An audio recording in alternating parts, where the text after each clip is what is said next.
Assalamualaikum warahmatullahi wabarakatuh. Alhamdulillah, wa salamun ala ibadillahi nastafa amma ba'd. A'udzu billahi minasy syaithanir rajim. Bismillahirrahmanirrahim. Inna ad-dina indallahi Islam. Alhamdulillah, সমস্ত প্রশংসা রব্বুল আলামিনের প্রতি, যে রব্বুল আলামিন আমাদেরকে কোরআন এবং হাদিসের কিছু বিশেষ কথা বলার এবং শোনার বোঝার তৌফিক দান করেছে, সে রব্বুল আলামিনের প্রতি সকলের শুকরিয়া আদায় করে বলেন আলহামদুলিল্লাহ। মুহাম্মদ নবী মুহাম্মদ রাসূলুল্লাহ সাল্লাল্লাহু আলাইহি সাল্লাম, ইয়া আল্লাহুম্মা সাল্লি আলাইহি আল্লাহুম্মা বারিক। আজকে ইসলামের বিষয় নিয়ে কিছু গুরুত্বপূর্ণ কথা বলবো কোরআন এবং হাদিস দিয়ে। আল্লাহ পাক আমাদেরকে ইসলামের সম্পূর্ণ বিষয়টুকু বোঝা এবং আমল করার তৌফিক দান করে, সেজন্য আমিন। আল্লাহ কোরআনে কি বলছে? সূরা আল-ইমরানের 19 নম্বর আয়াতে বলছে, ইন্নাদ দীনা ইনদাল্লাহি ইসলাম ওয়া মা খাতালাল্লাযীনা উতুল কিতাবা ইল্লা মিন বা'দি মা জাআহুমুল ইলমু বাগয়ান বাইনাহুম ওয়া মান ইয়াকফুর বিআয়াতিল্লাহি ফাইন্নাল্লাহা সামিউন হিসাব। আল্লাহ আল-ইমরানে সূরা আল-ইমরানে 19 নম্বর আয়াতে সুন্দর করে বলছে যে নিশ্চয়ই আল্লাহর নিকটে মনোনীত ধর্ম হচ্ছে ইসলাম। আজকে ইসলামটা আমরা একটা পুতুল খেলার মতন পেয়ে গেছি। ইচ্ছা হলো মানলাম, ইচ্ছা হলো মানলাম না, যেমন ইচ্ছা তেমন করে মানবো, যেমন ইচ্ছা তাই মানবো, কেউ বাধা দেওয়ার মতো না। আফসোস, ইসলাম এমন একটা আমাদের ধর্ম, যে ধর্মটার উপর যদি বলি যে পুরো পৃথিবী এর সব ধর্ম থেকে আমাদের ইসলাম ধর্মটা সবচেয়ে বেশি দামি। এই কথাটুকু যে সেই খাতির নিমাবে এবং সে কখনো ইসলামকে ছলনা মনে করবে না, ইসলামের সাথে পুতুল খেলার মতন খেলা খেলবে না। আজকে সেই ইসলামটুকু আমরা নিজেরা পুতুল খেলার মতন খেলে অবহেলা করে থাকি, যে ইচ্ছা করি, ইচ্ছা হলে মানলাম না, ইচ্ছা হলে মানলাম না, এরকমটা বিষয় হয়ে গেছে। যেরকম ধরেন, যেহেতু আল্লাহ পাক কোরআনে অনেক জায়গায় সালাতের কথা বলেছে, কিন্তু আমরা সালাত আদায় করি না। কিন্তু নিজেরা মুসলমান হিসেবে দাবি করি। আচ্ছা, একটা কথা, আপনি মুসলমান হিসেবে কিভাবে দাবি করতে পারেন যেহেতু আপনি সালাত আদায় করেন না? যে ব্যক্তি 5 ওয়াক্ত সালাত আদায় করবে না, সে ব্যক্তি কখনো মুসলমান হতে পারেন না, মুসলিম হতে পারেন। যদি সে ব্যক্তি সালাত আদায় করে, সেই ব্যক্তি মুসলমানের দিকে পড়বে এবং মুসলিমের দিকে পড়বে, মুমিনের দিকে পড়বে। তখন তো সালাত করে না, তাহলে মুসলমানের দিকে কিভাবে নিজেকে সালাত করে না? আসেন এই বিষয়টুকু বিস্তারিত আলোচনা করবো। আমরা এই আলোচনাটুকু শুনবো, মনোযোগ দিয়ে বুঝবো এবং আমল করবো ইনশাআল্লাহ। যেহেতু কোরআনে বলছে যে নিশ্চয়ই আল্লাহর নিকটে মনোনীত ধর্ম হচ্ছে ইসলাম। মানে পৃথিবীর জগতে যত কিছু ধর্ম আছে, সব ধর্ম একমাত্র আল্লাহর কাছে গ্রহণযোগ্য ধর্ম গণনা করা হচ্ছে, সেটা ইসলাম। কিন্তু ইসলামটাকে গণনা করছে না, এটাকে গুরুত্ব দিচ্ছে না, প্রাধান্য দিচ্ছে না। কিন্তু সুন্দর করে কোরআনের আয়াতে স্পষ্ট করে বলে দিলেন যে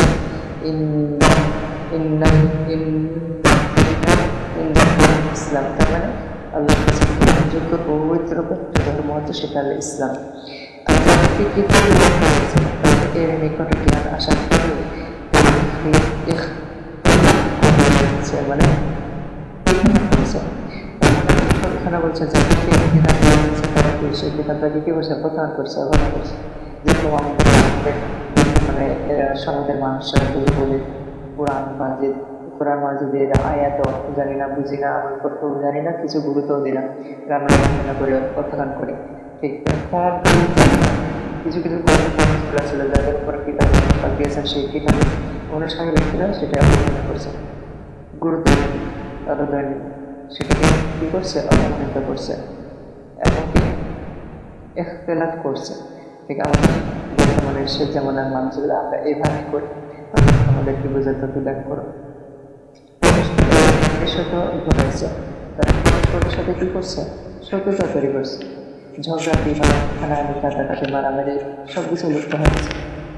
আজকে যদি বলি সমাজে আমরা সেই জামানার মানুষ, আমরা নবীজির শেষ উম্মত হিসাবে আমরা কিন্তু এটা কাজ করি, আমরা বিদ্বেষ করে সমালোচনা করি, আমরা ভালো কিছু জ্ঞান অর্জন করতে চাই না, আমাদের ভিতরে কাটাকাটি হানাহানি মারামারি ঝগড়া বিবাদ লেগে আছে। এটা একমাত্র এই যে আল্লাহর কোরআন কিতাব আমরা কি করছি, অপমানিত করছি সেটা গ্রহণযোগ্য না করার কারণে সময়ের সাথে করছে আল্লাহ, এসব গুরুত্ব। তার মানে আল্লাহ পাক বলছে আল্লাহ সময়ের সাথে কি করলো, কুফরি করলো, মানে অস্বীকার করলো। অস্বীকার বোঝানো হচ্ছে এটা ধরে সাপোজ আপনি 5 ওয়াক্ত সালাতের মধ্যে 2 ওয়াক্ত সালাত বাদ দিলেন, সেটা কুফরি করলেন, অস্বীকার করলেন। এভাবে যখন আপনি 5 ওয়াক্ত সালাতেই অস্বীকার করবেন, সেটাকে কুফরির দিকে চলে যায়। ঠিক অনুরূপভাবে এটাও বোঝানো হচ্ছে যে যদি কোনো ব্যক্তি আল্লাহর আয়াতগুলো অস্বীকার করে, না মানে, তাহলে সে ব্যক্তি কুফরি করলো। আর যে ব্যক্তি কুফরি করলো সে ব্যক্তি জাহান্নামে অবস্থান হলো, নাউযুবিল্লাহ। তাহলে এই আয়াত থেকে বোঝানো হচ্ছে যে আল্লাহর কাছে গ্রহণযোগ্য একটি ধর্ম হলো, সেই ধর্মটা হলো ইসলাম। আফসোসের বিষয় বলি আমি ভাইরা আমার, যে আমরা কি ধর্মটাকে এটিকে প্রাধান্য দিচ্ছি? আমাদের ইসলাম ধর্মটা আমরা প্রাধান্য দিচ্ছি না, আমরা আমাদের ধর্মটুকুকে নিয়ে অবহেলা করছি, গুরুত্ব দিই না। যার কারণে আমরা ইসলামটাকে সঠিকভাবে জানতে পারছি না এবং কি বুঝতে পারছি না, আমল করতে পারছি না। দেখেন, ইসলাম বাকিরা যারা যে ধর্মগুলো পালন করে, হিন্দু, বৌদ্ধ, খ্রিস্টান, যে ধর্মগুলো পালন করে, তারা তাদের সঠিক সময় সব কিছু আদায় করে, তাদেরও ধর্মগুলো সবগুলোই নিয়মকানুন পালন করে। কিন্তু আমরা ইসলামে জন্মগ্রহণ করছি, মুসলিম হিসাবে জন্মগ্রহণ করছি, আমরা মুসলমান, আমরা মুসলমান হিসাবে যে মর্যাদা দেওয়ার কথা, ইসলাম পালন করার কথা, সেটা আমরা করি না। ইসলামে অনেক জায়গায় অনেক কথা সুন্দরভাবে বলা হয়েছে যে যদি কোরআন এবং হাদিসকে তুমি বিশ্বাস করো, যদি পরকালকে তুমি বিশ্বাস করো, নবী রাসূলকে বিশ্বাস করো, তোমার যে হাসর নাসর হবে, কিয়ামত হবে, মরার পরে তোমাকে জাহান্নামে পড়তে হবে, এগুলো যদি বিশ্বাস করো ইত্যাদিকে, তাহলে অবশ্যই তোমাকে ইসলামের উপরে পরিপূর্ণ আত্মসমর্পণ করতে হবে। আর পরিপূর্ণ আত্মসমর্পণ যখন করবে, তখন ওই ব্যক্তি ইসলামের কিছু দিক আমল করা সহজ হয়ে যাবে। কিছু দিক, সামান্য কিছু দিক যদি বলতে চাই যে সেদিকে আমলগুলো করতে গেলে অনেক বাধানিষ্ট হবে। যখন কোরআন এবং সেদিকে আপনি যাবেন, সহি কোরআন এবং হাদিসের দিকে আপনি যখন যাবেন, তখন আপনার জীবনে অনেক প্রভাব করবে। প্রথমে আপনি ইসলামটাকে জানতে বলছেন, আসলে এই ধর্মের ভিতর কি আছে। তো এই ধর্মের ভিতরে অনেক কিছু আছে যেগুলো আমাদের ইহকাল পরকালের জন্য আল্লাহ পাক নির্ধারিত করে দিয়েছেন। সেই ধর্মটুকু আজকে আমরা অবহেলা করছি। আমরা মুসলমান ঘরের ছেলে মেয়েরা হয়েও আমরা এই ধর্মকে, আমাদের ধর্মকে প্রাধান্য দিয়ে আমরা হিন্দু ধর্মকে প্রাধান্য দিচ্ছি, খ্রিস্টান ধর্মকে প্রাধান্য দিচ্ছি, ইহুদি ধর্মকে প্রাধান্য দিচ্ছি। কোথায় কি আমাদের ইসলাম ধর্ম জন্মগ্রহণ করে এটাই মনে হয় আমাদের ভুল হয়ে গেছে। এই কারণে আমরা এই ধর্মটাকে প্রাধান্য দিচ্ছি না, আমরা অন্য ধর্মকে প্রাধান্য দিচ্ছি। আসেন আমাদের ইসলাম ধর্মটাকে আমাদের গ্রহণযোগ্য হিসাবে আমরা নিজেরা আগলে ধরি এবং কি এই বিষয় নিয়ে আমরা আমল করার চেষ্টা করি। শোনেন আমি দেখেন আল্লাহ কি বলছে, ইসলাম ছাড়া সব কিছু বাতিল। আল্লাহ বলছেন ইসলামী فلن يقبل منه وهو في الآخرة من الخاسرين كيف يهدي الله قوما كفروا بعد إيمان وشهدوا أن رسوله حق وجاءهم البينة والله لا يهدي القوم الظالمين. সূরা ইমরানের 85-86 নম্বর আয়াতে বললেন যে ইসলাম ছাড়া অন্য কোনো ধর্ম অনুসন্ধান করে তার কাছ থেকে কোনো গ্রহণ করতে হবে। আমি কিছু আগে বললাম যে আমরা ইসলাম প্রার্থনা না দিয়ে অন্য কোনো ধর্মকে আমরা অনুসন্ধান করি, অনুসরণ করি, তাহলে সেটা কখনো আল্লাহর কাছে গ্রহণযোগ্য হবে। এবং সে ক্ষতিগ্রস্ত অন্তর্ভুক্ত হবে এবং সে ব্যক্তি আখিরাতে ক্ষতিগ্রস্তের মধ্যে হবে এবং সে ব্যক্তি তার হাসরের ময়দানে এতটা অসহায় হবে যে তাকে দেখার মতো কেউ থাকবে না। আফসোস করবে, বলবে যে আল্লাহ আমি কী করলাম, আমি ভুল করেছি, আল্লাহ আমাকে মাফ করো। কিন্তু আমি তো তখন আর মাফ করবে না, কারণ যখন হাসনের সময় হয়ে যাবে তখন তোমার বান্দাকে আর কী করবে না, যা যেটা করবে তাদের সাথে ভোগ করতে হবে, শাস্তি কোনো মাপ নেই। এবার আসেন, কেমন হবে সেই সম্প্রদায়কে হেদায়েত যারা ঈমান আনার পর কুফরি করেছে। এক কথায় কি আল্লাহ বলছেন কেমন করে আল্লাহ সেই সম্প্রদায়কে হেদায়েত দিবেন যারা ঈমান আনার পরে কি করছে, কুফরি করছে, তার মানে অস্বীকার করছে, আল্লাহ কোরআনের আয়াতকে অস্বীকার করছে, আল্লাহকে অস্বীকার করছে, নবী রাসূলকে অস্বীকার করছে। এটা কুফরি দিকে চলে। যখন আপনি কুফরির দিকে চলে যাবেন, ঈমান আনার পরেও কুফরির দিকে চলে যাবেন, তখনও কিন্তু আল্লাহ আপনাকে গ্রহণ করবে না।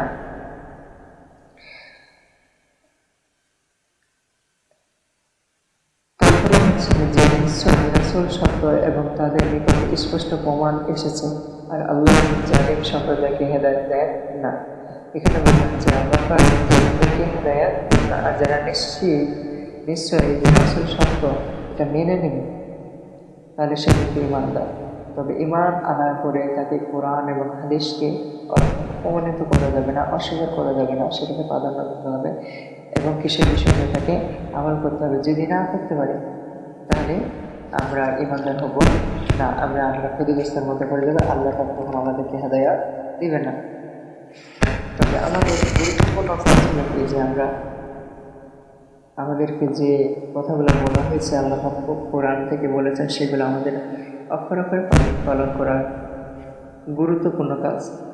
যদি আমরা সেই বিষয়টাগুলো নিয়ে আমরা অবহেলা করে থাকি তাহলে আমরা পরকাল দুটাই আমাদের জন্য খুব ক্ষতিগ্রস্তের মধ্যে পড়ে যাবে। এবার আসেন একটা হাদিসে আমি আলোচনা করে শেষ করবো ইনশাআল্লাহ। এখানে হাদিসটি বলছে আন আবি হুরায়রা রাদিয়াল্লাহু আনহু قال قال رسول الله صلى الله عليه وسلم إذا حسن أحدكم إسلامه فكل حسنات يعملها تكتب له بعشر أمثالها وإلى 700 ضعف। থেকে বর্ণিত, তিনি বলেন রাসূল সাল্লাল্লাহু আলাইহি সাল্লাম ইরশাদ করেছেন, যখন তোমাদেরকে ইসলামকে নিয়ত করে সুন্দর করে তখন তার প্রতিটি ভালো কাজের বিনিময়ে 10 হতে 700 গুণ পর্যন্ত সব লেখা হয়। সুবহানাল্লাহ।